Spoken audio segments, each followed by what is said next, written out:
বর্তমান একটা সময় কোরআনের পক্ষে কথা বলার সময়, ঠিক কিনা বলেন? কোরআনের রাষ্ট্র কায়েম করার সময়, ঠিক কিনা বলেন? ইসলাম কায়েম করার সময়, ঠিক কিনা বলেন? ইসলামের পক্ষে, মুসলমানের পক্ষে, জনগণের পক্ষে কথা বলার সময়, ঠিক কিনা বলেন?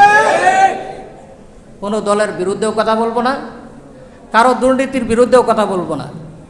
আমি কোরআনওয়ালা, কোরআনের পক্ষে কথা বলবো, ঠিক কিনা বলেন? আমরা মুসলমান, কোরআনের পক্ষে আছি।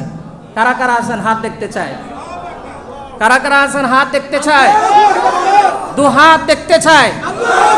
ইসলামের যেভাবে গণজোয়ার তৈরি হয়েছে বর্তমান সময়ে, শুধু কওমি নয়, শুধু আলিয়া মাদ্রাসা নয়, স্কুল কলেজ সহ আপামর জনতা ইসলামের জন্য যেভাবে পাগল করা হয়েছে, যেভাবে ইসলামের জন্য জীবন দিতে প্রস্তুত হয়েছে, আগামীর বাংলাদেশ কোরআনের বাংলাদেশ হবে, ঠিক কিনা বলে?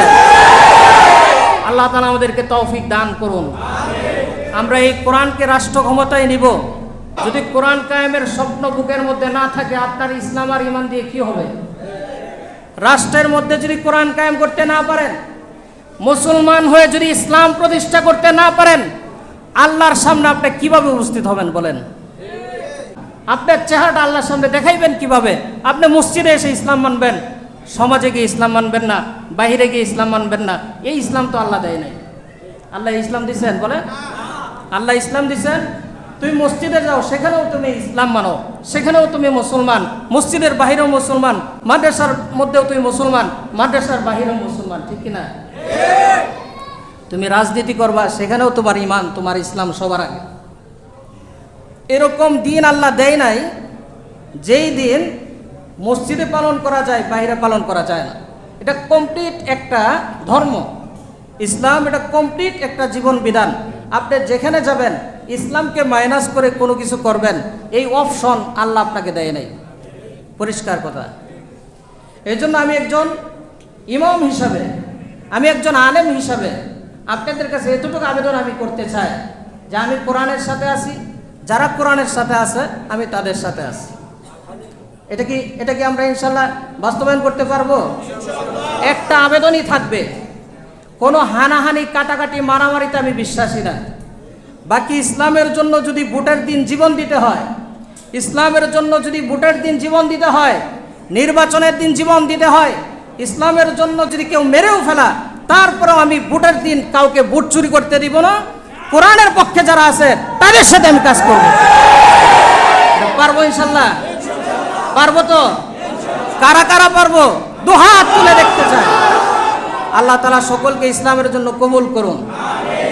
যেভাবে ইসলামের পক্ষে গণজোয়ার তৈরি হয়েছে, আমরা এখানে যারা আছি সবাই মুসলমান, সবাই রাষ্ট্র ক্ষমতায় ইসলাম যাক, এটা চাই কি চাই না? যদি কেউ রাষ্ট্র ক্ষমতায় মসজিদে এসেও চায় না কোরআন রাষ্ট্র ক্ষমতায় আসুক, ইসলাম রাষ্ট্র ক্ষমতায় আসুক, সেটা হলো টাটকা মুনাফিক, ঠিক কিনা বলেন? মসজিদে আসছে, সে মুসলমান, তারপরেও চায় না রাষ্ট্র ক্ষমতায় ইসলাম আসুক। এটা কি মুসলমান না মুনাফিক? এটা কি মুসলমান না মুনাফিক? এই মুনাফিকের ইসলাম দিয়ে কোনো কাজে আসবে? এ দুনিয়াতে যদিও মুসলমান হিসাবে আমাদের সাথে বসবাস করতেছে, পরকালে এর ঠিকানা কোনোদিন জান্নাত হবে না, জাহান্নাম, ঠিক কিনা বলেন? এই জন্য মানুষের সাথে হানাহানি, কাটাকাটি, মারামারি নাই। আমি সেটার কথা বলতে পারছি না, এবং আপনাদের হানাহানি, কাটাকাটি, মারামারির সাথে আমি নাইও। আমি এখানে নিরপেক্ষ কথা বলতে চাই। নিরপেক্ষ বলতে কোরআনের পক্ষে আমি আছি। আমি কোরআনের পক্ষে আছি। যতদিন আপনারা কোরআনের পক্ষে আছেন, ততদিন আমি আপনাদের সাথে আছি। কথা একেবারে ক্লিয়ার। যদি আপনি কোরআনের পক্ষে কাজ করেন, আমি কোরআনওয়ালা, কোরআনের সাথে আছি। যারা কোরআনের সাথে আছে তাদের সাথে আছি। এই কথাটা কি বিশ্বাস করেন? হ্যাঁ, অনেকে বক্তৃতা দেয় না যে কোরআনের বিরুদ্ধে কোনো আইন করা হবে না, কোরআনের বিরুদ্ধে কোনো আইন করা হবে না, কোরআন সুন্নাহ বিরোধী কোনো আইন করা হবে না। আমি তাদের এই বক্তব্যের সাথে একমত না। কারণ কি জানেন? এই বক্তব্যের সাথে আমি এই জন্য একমত না, তুমি মুসলমান হিসাবে এই কথাটা কিভাবে বলো যে কোরআন সুন্নাহ বিরোধী আইন করা হবে না? এই কথা তো সুন্দর না। সুন্দর কথা হতো, আমি যদি রাষ্ট্র ক্ষমতায় যাই, আমি যা কিছু করব সব হলো কোরআন সুন্নাহ মোতাবিক। কোরআন সুন্নাহ বিরোধী কোনো আইন করব না, এটা কোনো মুসলমান বলতে পারে না। এটা মুসলমানের মুখে মানায় না। এটা যদি কোনো অমুসলিম বলে তাহলে ঠিক আছে, কারণ সে অমুসলিম, সে কোরআন সুন্নাহ বিরোধী কোনো আইন করবে না, এটা সে ওয়াদা দিতে পারে। কিন্তু কোনো মুসলমান এই কথা বলতে পারে না। কারণ তুমি মুসলমান হয়ে এই কথা কেন বলো? তুমি তো ইসলাম মানো, তুমি তো মুসলমান, তোমার মধ্যে কোরআন আছে। তুমি রাষ্ট্র ক্ষমতায় যদি যাও, তাহলে তুমি সেই ঘোষণা করো, আমি যা কিছু করব সব কিছু কোরআন সুন্নাহ অনুযায়ী করব।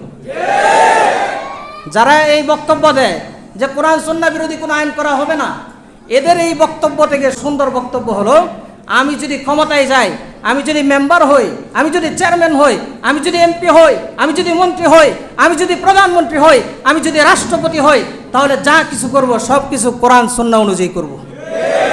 এটাই হলো একজন মুসলমানের সুন্দর আচরণ এবং সুন্দর বক্তব্য।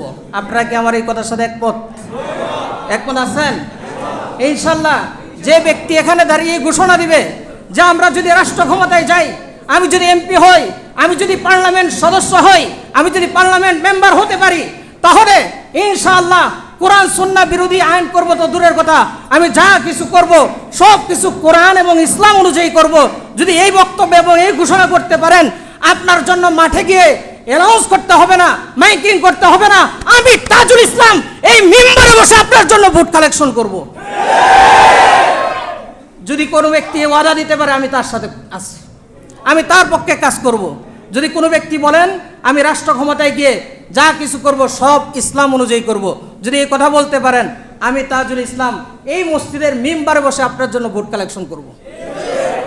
এটা পারবেন ইনশাল্লাহ? আল্লাহ তাআলা তৌফিক দান করুন। ওয়া আখিরু দাওয়ানা আলহামদুলিল্লাহি রাব্বিল আলামিন।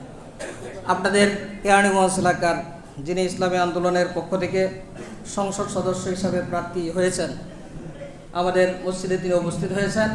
আপনাদের সামনে তিনি কিছু কথা বলবেন, আমরা একটু মনোযোগ সহকারে শোনার চেষ্টা করব।